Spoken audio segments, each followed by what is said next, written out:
ஒரு பையன் தினம் ஸ்கூலுக்கு லேட்டா வருவான், தினம் பெல் அடிச்ச உடனே தான் வருவான். பிடி சார் அவனை தினம் அடிச்சு முட்டிக்கால் போட சொல்லி அத்தனை பேர் முன்னாடி அவமானப்படுத்துவாரு. 10 நாள் அந்த பையன் ஸ்கூலுக்கே வரல. 11வது நாள் சோகமான முகத்தோட சரியான நேரத்துக்கு வந்திருந்தான். 10 நிமிஷத்துக்கு முன்னாடியே வந்து அமர்ந்திருந்தான். பிடி சார் கேட்டாரு, இன்னைக்கு என்ன ஞானோதயம் வந்துருச்சா, நல்லவனா மாறிட்டியா, படிக்கணும்னு ஆசை வந்துருச்சா, சரியான நேரத்துக்கு வந்துட்ட, இன்னைக்கு நல்லவனா திருந்திட்டியான்னு. அந்த பையன் சொன்னான், சார் எங்க அம்மா ஆஸ்பத்திரியில இருந்தாங்க சார், நோய்வாய்ப்பட்டு உயிருக்காக போராடிட்டு இருந்தாங்க சார். தினம் நான் தான் சார் போய் அம்மாவை பாத்துட்டு வரணும், நான் தான் சார் அம்மாவுக்கு சாப்பாடு கொடுக்கணும். எங்க அம்மாவை ஒரு நாள்ல காலையில பாத்துட்டோம்ன்றதுக்காக சார் காலையில ஆஸ்பத்திரியில போய் பார்த்துட்டு வேகமா பள்ளிக்கு ஓடி வருவேன். அதனாலதான் சார் தினம் லேட் ஆயிடுச்சு.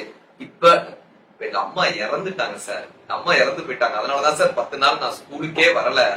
இனிமே நான் யார சார் பார்க்க போறேன், யாருக்கு சார் சாப்பாடு கொடுக்க போறேன், அதனாலதான் சார் சரியான நேரத்துக்கு வந்துட்டேன், நான் வேணும்னு லேட்டா வரல சார் அந்த பையன் சொல்றான். அந்த கண்ணீரை பார்க்கும் போது அந்த ஆசிரியருக்கும் சேர்ந்து கண்ணீர் வந்தது. இந்த மாணவனையா திட்டணும், இந்த மாணவனையா அவமானப்படுத்தணும், இந்த மாணவனையா அடித்தோம் என்று நினைக்கும் போது அந்த ஆசிரியருக்கு எப்படி மன்னிப்பு கேட்பதுன்னே தெரியலையாக.